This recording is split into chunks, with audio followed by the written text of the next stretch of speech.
यथाग्निर्दायिका शक्ति रामकृष्णे स्थिता या सर्वविद्यास्वरूपं तां शारदां प्रणमाम्यहम्। পূজনীয় স্বামী গম্ভীরানন্দজির লেখা শ্রীমা সারদা দেবী গ্রন্থ থেকে পাঠ, পৃষ্ঠা সংখ্যা 29। বধূ। কামারপুকুরে ঠাকুরের চলন বলন সম্বন্ধে শ্রীমা বলিয়াছেন, তাকে কখনো নিরানন্দ দেখিনি। 5 বছরের ছেলের সঙ্গেই বা কি, আর বুড়োর সঙ্গেই বা কি, সকলের সঙ্গে মিশেই আনন্দে আছেন। কখনো বাপু নিরানন্দ দেখিনি। আহা, কামারপুকুরে সকালে উঠেই বলতেন, আজ এই শাক খাবো, এইটি রেঁধো। শুনতে পেয়ে আমরা, মা ও লক্ষ্মী দিদির মা, সব জোগাড় করে রাঁধতুম। কয়েকদিন পরে বলছেন, আহ, আমার এ কি হলো, সকাল থেকে উঠেই কি খাবো কি খাবো, রাম রাম। আমাকে বলছেন, আর আমার কিছু খাবার স্বাদ নেই, তোমরা যা রাঁধবে, যা দেবে তাই খাবো। শরীর সারতে দেশে যেতেন। দক্ষিণেশ্বরে থাকতে খুব পেটের অসুখে ভুগতেন কিনা। বলতেন, রাম রাম, পেটটা কেবল মলেই ভর্তি, কেবল মলই বেরুচ্ছে। এইসবে তারপর শরীরে ঘেন্না ধরে গেল, আর শরীরের যত্ন করতেন না। রসিক চূড়ামণি শ্রী রামকৃষ্ণের রসিকতার একটি দৃষ্টান্ত বড়ই উপভোগ্য। শ্রী মা বলিয়াছেন, কামারপুকুরে লক্ষ্মীর মা আর আমি রাঁধতুম। একদিন খেতে বসেছেন ঠাকুর আর হৃদয়। লক্ষ্মীর মা ভালো রাঁধতে পারত। সে যেটা রেঁধেছে খেয়ে বললেন, ও হৃদু, এ যে রেঁধেছে এ রামদাস বদ্যি। আমি যেটা রেঁধেছি খেয়ে বললেন, আর এই শ্রীনাথ সেন। শ্রীনাথ সেন হাতুড়ে, লক্ষ্মীর মা হলো রামদাস বদ্যি, আর আমি হলুম শ্রীনাথ সেন হাতুড়ে। শুনে হৃদয় বলছে, তা বটে, তবে তোমার এ হাতুড়ে বুদ্ধি তুমি সব সময় পাবে, গা টিপতে পা টিপতে পর্যন্ত, ডাকলেই হয়। রামদাস বদ্যি তার অনেক টাকা ভিজিট, তাকে তো আর সব সময় পাবে না।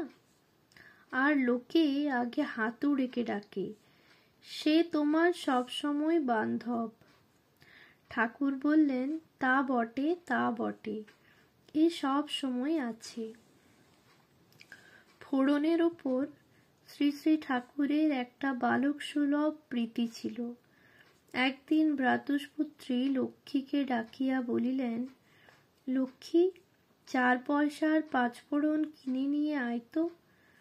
তাহার পর শ্রী মাকে বলিলেন, 5 মিশুলি ডাল করো, এমন সম্বরা দেবে যেন শুয়োর গোঙায়।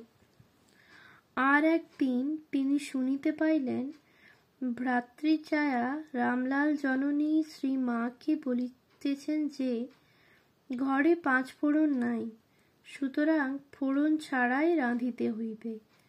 তিনি শুনিয়াই বলিলেন, সে কি গো, 5 ফোড়ন নেই, তা 1 পয়সার আনিয়ে নাও না, যাতে যা লাগে তা বাদ দিলে হবে না।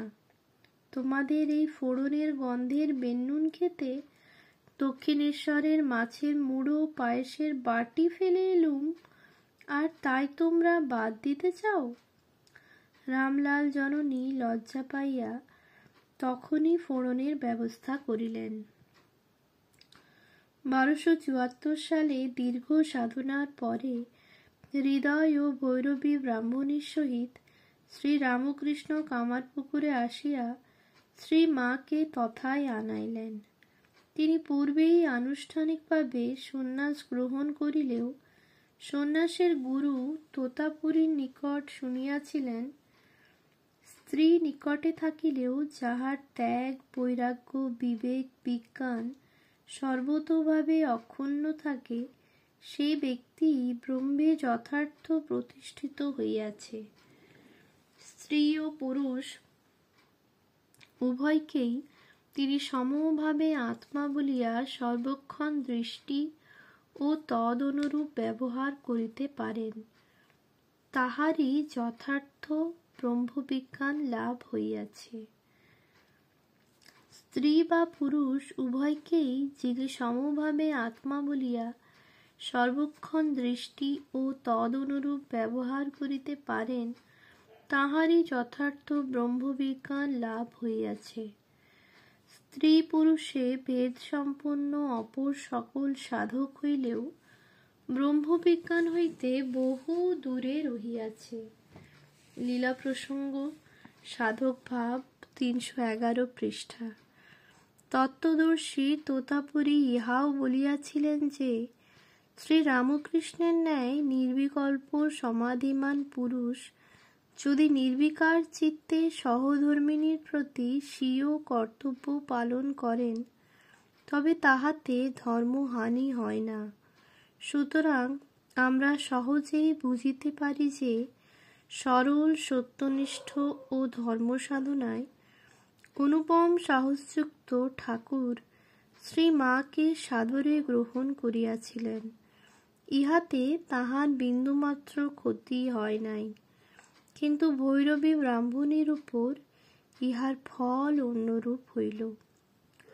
শ্রী মায়ের প্রতি তাহার ব্যবহার প্রীতিপূর্ণই ছিল। মায়ের বয়স তখন অল্প। তিনি ভৈরবীকে শাশুড়ির ন্যায় শ্রদ্ধা করিতেন, আবার ভয়ও যথেষ্ট ছিল। ভৈরবী মাঝে মাঝে অধিক লঙ্কা দিয়া পূর্ববঙ্গের মতন তরকারি রাঁধিতেন এবং রামলাল জননী ও শ্রী মায়ের পাতে পরিবেশন করিয়া স্বাদ সম্বন্ধে মতামত জানিতে চাহিতেন। রামলাল জননী বলিয়া ফেলিতেন, হ্যাঁ, যে ঝাল হয়েছে। কিন্তু ভৈরবীর ক্রোধ হইতে আত্মরক্ষার জন্য মা সভয়ে বলিতেন, বেশ হয়েছে। বলিতে বলিতে হয়তো চক্ষে জল ঝরিতে থাকিত। ভৈরবী সেদিকে না চাহিয়া সগৌরবে রামলাল জননীকে বলিতেন, বৌমা তো বলছে ভালো হয়েছে, তোমার বাপু কিছুতেই ভালো হয় না, তোমাকে আর বেন্নুন দেব না। উত্তরকালে ঘটনাটি বলিয়া শ্রীমা প্রাণ খুলিয়া হাসিতেন। ভৈরবী ব্রাহ্মণী একদিন শ্রী রামকৃষ্ণকে মাল্যদীপ দ্বারা শ্রী গৌরাঙ্গ বেশে সাজাইলেন এবং ওই মনোহর বেশ দর্শনের জন্য শ্রী মাকেও ডাকিয়া আনিলেন। তিনি আসিয়া দেখিলেন ঠাকুরের ভাবাবেশ হইয়াছে। ইহাতে তাহার কেমন যেন ভয় হইল। সুতরাং ব্রাহ্মণী যখন প্রশ্ন করিলেন কেমন হয়েছে, তখন তিনি বেশ হয়েছে বলিয়া প্রণামান্তে দ্রুত চলিয়া গেলেন। সম্ভবত এই অনির্বাচ্য ভয়ের সহিত লজ্জাও মিশ্রিত ছিল, কারণ আমাদিগকে মনে রাখিতে হইবে যে শ্রী মা তখনও লজ্জাপটাবৃত নববধূ। শ্বশ্রুস্থানীয়া ব্রাহ্মণের সম্মুখে পতি সন্নিধানে তাহার অজ্ঞাতসারেও কোনো চপলতা চলে না, আর স্বভাবত ধীরা শ্রী মায়ের চরিত্রে উহার নিতান্তই অভাব ছিল। শ্রী মায়ের ভৈরবীর প্রতি শ্রদ্ধার অভাব না থাকিলেও তাহার সহিত ঠাকুরের সহজ মিলনকে ভৈরবী কতকটা ঈর্ষার চক্ষে দেখিতে লাগিলেন। বহু পরিবারেই বধূ ও শ্বশ্রুর এই অবাঞ্ছিত সম্বন্ধ পারিবারিক জীবনকে বিষময় করিয়া তোলে। বর্তমান ক্ষেত্রে শ্রী মা অতীব নিরীহ প্রকৃতির ছিলেন বলিয়া ভৈরবী তাহার বিরুদ্ধে অভিযোগের কোনো অবসর খুঁজিয়া পাইলেন না। কিন্তু সে ঈর্ষা অন্যভাবে আত্মপ্রকাশ করিতে লাগিল।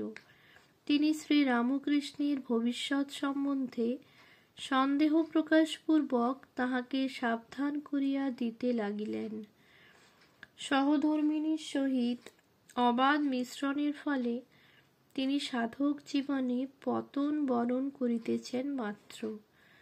সিদ্ধগুরু তোতাপুরী প্রজ্বলিত বহ্নি সদৃশ যাহাকে এই বিষয়ে নিঃসংকোচিত্তে সম্পূর্ণ স্বাধীনতা প্রদান করিয়াছিলেন, স্নেহান্দা ব্রাহ্মণী তাহাকে স্বীয় অঞ্চলে ডাকিয়া রক্ষা করিতে অগ্রসর হইলেন। তিনি বুঝিতে পারিলেন না যে এই বৃথা চেষ্টায় তিনি জ্বলিয়া মরিবেন, কিন্তু দেখিয়াও দেখিলেন না যে পটভূমিকা পরিবর্তিত হইতেছে। কিশোরী সারদা দেবী ক্রমে শ্রীরামকৃষ্ণের সাধনার উত্তরাধিকারিণী রূপে জগতে মাতৃত্বের মহিমা প্রচারের জন্য প্রস্তুত হইতেছেন, আর লীলা বিগ্রহবান ভাব ঘনতনু শ্রীরামকৃষ্ণ তাহা বিদিত থাকিয়া সহধর্মিণীকে তদনুযায়ী প্রস্তুত করিতেছেন। সেই উচ্চতত্ত্ব হৃদয়ে উদ্ভাসিত না হওয়ায় ভৈরবী স্বয়ং মর্মপীড়িতা হইয়া অপরকেও বিব্রত করিতে লাগিলেন। পরে তিনি নিজ দোষ বুঝিতে পারিয়া ঠাকুরের নিকট ক্ষমা চাহিলেন এবং তাহার অনুমতি লইয়া কাশী ধামে চলিয়া গেলেন। ইহার পর ভৈরবীর সহিত শ্রী মায়ের নরলীলার আর কোনো সম্বন্ধ রহিল না।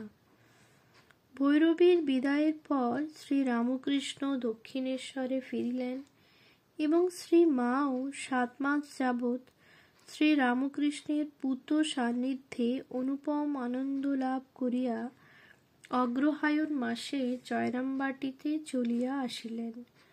ঠাকুরের সাহচর্যজনিত পূর্বোক্ত উল্লাসের উপলব্ধিতে তাহার মাতা ঠাকুরানীর চলন বলন আচরণাদি সকল চেষ্টার ভিতর এখন একটা পরিবর্তন যে উপস্থিত হইয়াছিল, একথা আমরা বেশ বুঝিতে পারি। কিন্তু সাধারণ মানব উহা দেখিতে পাইয়াছিল কিনা সন্দেহ, কারণ উহা তাহাকে চপলা না করিয়া শান্ত স্বভাবা করিয়াছিল, প্রগল্ভা না করিয়া চিন্তাশীলা করিয়াছিল, স্বার্থ দৃষ্টি নিবদ্ধা না করিয়া নিঃস্বার্থ প্রেমিকা করিয়াছিল, এবং অন্তর হইতে সর্বপ্রকার অভাববোধ তিরোহিত করিয়া মানব সাধারণের দুঃখ কষ্টের সহিত অনন্ত সমবেদনা সম্পন্ন করিয়া ক্রমে তাহাকে করুণার সাক্ষাৎ প্রতিমায় পরিণত করিয়াছিল। লীলা প্রসঙ্গ সাধক ভাব 343-44 পৃষ্ঠা। ওম শান্তি শান্তি শান্তি।